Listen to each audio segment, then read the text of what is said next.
Дата выхода фильма «Человек-паук. Возвращение домой» изначально предназначалась для Тор 3 Рагнарёк, который затем был перенесен на дату для Черной Пантеры. Этот шаг в конечном итоге изменил даты выхода нескольких других фильмов Marvel. Наконец-то проснулся. Будильник чего-то не сработал. Да. будильник. Возвращение домой в названии – это намек на вступление персонажа в кинематографическую вселенную Marvel. Роберт Дауни-младший в 8-й раз играет Тони Старка.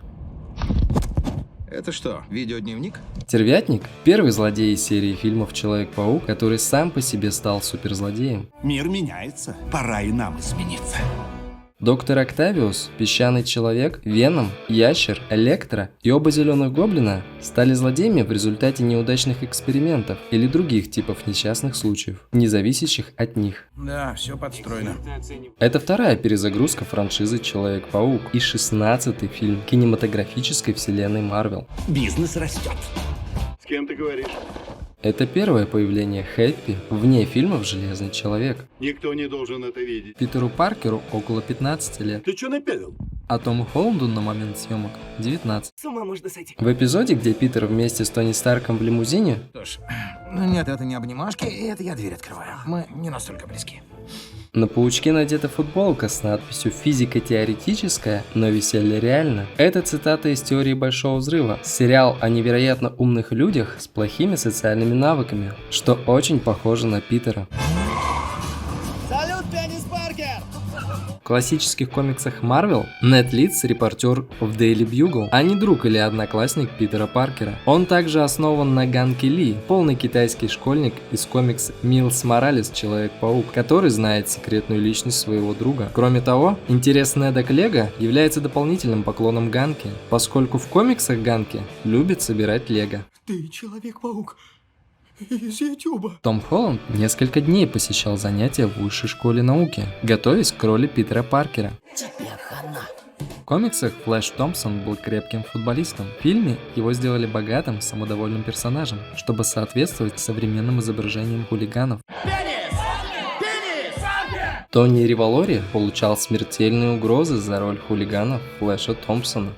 Флэш ошибся. Питер показан в боксерских шортах, когда надевает костюм от Старка. Тем не менее, Том Холланд сказал, что он носил стринги, потому что костюм был обтягивающим. Примерял костюм, и мне дали стринги, и говорят, надевай. Я говорю, нет, вы что, стринги я не надену, с какой стати? Питер Паркер несколько раз взаимодействует с котом мистера Дельмара Мёрфи, лаская его в начале, а потом спасает его после разрушения гастронома. В реальной жизни у Тома Холланда аллергия на кошек. Чтоб тебе.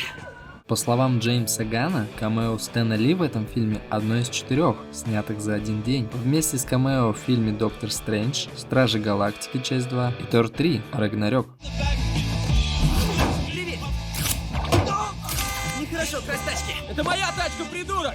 Лучше не заставляй меня спускаться, сопля. На стене здания написано крупными буквами слово «Бегли». Это отсылка к художнику комиксу Марку Бегли, удивительный Человек-паук и лучший Человек-паук.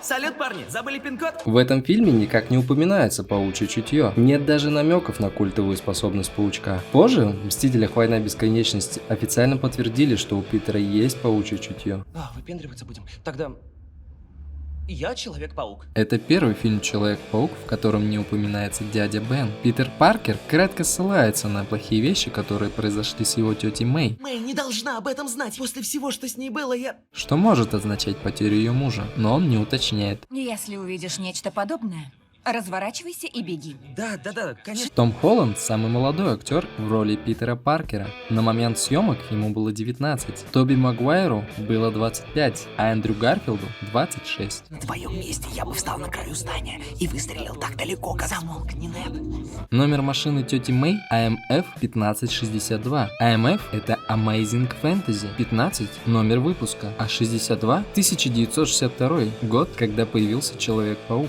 Привет, я Человек-паук. Эйса Баттерфилд рассматривался на роль Человека-паука в фильме «Первый мститель. Противостояние», но не подошел из-за высокого роста для этой роли. Это что еще было? Не знаю, походу гимнаст какой-то. Это первый фильм «Человек-паук», в котором компания Oscorp не появляется и не играет какой-либо значительной роли. Девчонки, Марк Хэмилл мог сыграть стервятника, если бы Майкл Китон отказался от роли. Стервятник ненадолго зависает перед Луной с расправленными крыльями. Это похоже на сцену в «Бэтмене» 1989 года, когда изображение летучей мыши появляется на фоне Луны, что является призывом Бэтмена, роль которого исполнил также Майкл Китон. Главный злодей в каждом первом фильме о Человеке-пауке из разных франшиз имеет костюм зеленого цвета. Зеленый гоблин, ящерица, стервятник. Это не антигравитационная пушка?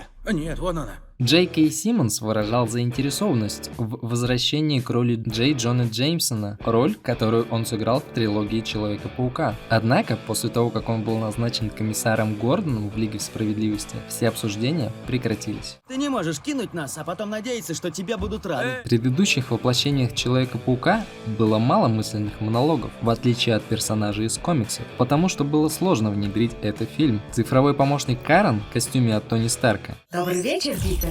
Кто здесь? решает эту проблему, давая Питеру того, с кем можно поговорить в костюме. Плюс ко всему, регулируемые окуляры костюма помогают придать маске Человека-паука некоторую степень выразительности. Активируем мгновенное убийство. Не-не-не-не. Это помогло избежать необходимости постоянно снимать маску для важных сцен. Нет, что это было? Стервятник крадет инопланетную технику и переделывает ее для собственного использования. Эта природа мусорщика похожа на то, как на самом деле живут стервятники. Эй, пернатый, это не твои вещи! До выхода фильма в сети часто мелькали постеры, посвященные первому фильму Паучка во вселенной Марвел. Из них выделялось изображение героя, лежащего рядом с водоемом, в его школьном спортивном пиджаке и наушниках. Как оказалось, эта поза не была задумана гениальным маркетологом. Это была фотография Тома Холланда, сделанная, когда он был совершенно не в курсе. В одном из интервью Холланд объяснил, что на этом плакате изображена фотография, когда он дремал на съемочной площадке. «Это на самом деле я сплю», — сказал Холланд. «Это не часть фильма, это я. Между дублями спал. Мы снимали сцену, а я просто очень устал в тот день. Лег на пол и уснул. А фотограф сделал снимок, ну и добавил фон. Потом, когда они сделали этот плакат, я сказал, что... Какого черта, ребята?» Зачет.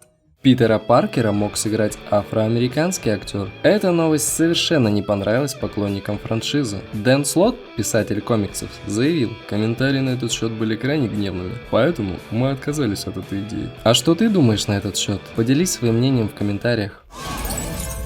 Как делишки? Не бойтесь, я спасу вас. Есть! Эй, здоровяк, не дергайся!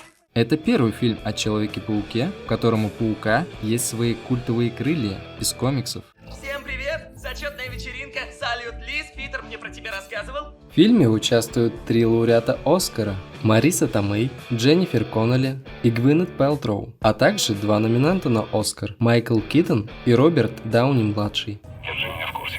Впервые в фильме Человек-паук появился злодей Скорпион. Привет!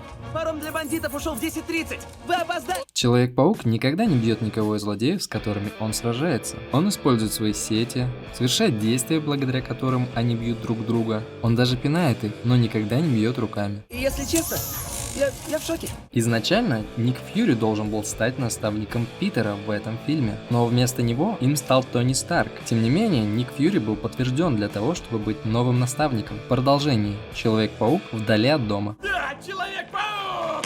Когда Тони Старк забирает костюм Питера, он заявляет: Если ты ничто без этого костюма, ты его недостоин. Тони усвоил этот урок в «Железном человеке 3», когда его заставили взять мандарина без использования его доспехов. Из основного состава только Майкл Китон родился до дебюта комикса Человека-паука в 1962 году. Я пойду на все ради моей семьи. Пока Хэппи наблюдает за загрузкой самолета объектами из башни Мстителей, он ссылается на пояс Тора, но не может произнести его имя. Дай Меган... Короче, поезд Тора. Настоящее имя пояса – Меган Гьорд. Оптика работает, но у меня что-то не то с тягой. Самолет, в который Хэппи грузит вещи, снабжен светоотражающими панелями. Отражающие панели запущены? которые делают его невидимыми. Это отсылка к Железному Человеку 3, когда ребенок сказал Тони Старку, что он должен сделать костюм с такими панелями, чтобы перейти в режим невидимости. Я бы добавил панели Радиопоглощающие? чтобы он стал невидимкой. Невидимкой? Круто, да? Кстати, хорошая идея, может, воспользуюсь.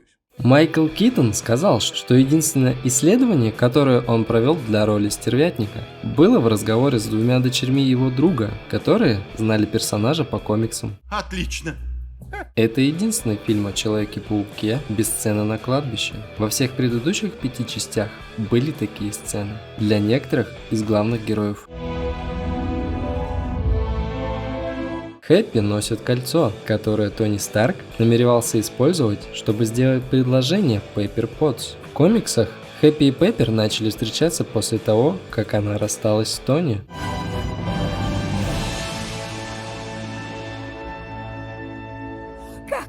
Признавайся, что тебя впечатлило больше всего? Какие же все-таки классные фильмы получаются у Marvel? Пожалуй, нужно пройтись по всей их вселенной. Хочешь, чтобы выпуски выходили чаще? Ставь лайк и обязательно подписывайся. Это помогает развивать канал. А сейчас тебе на выбор 2 интересных видоса.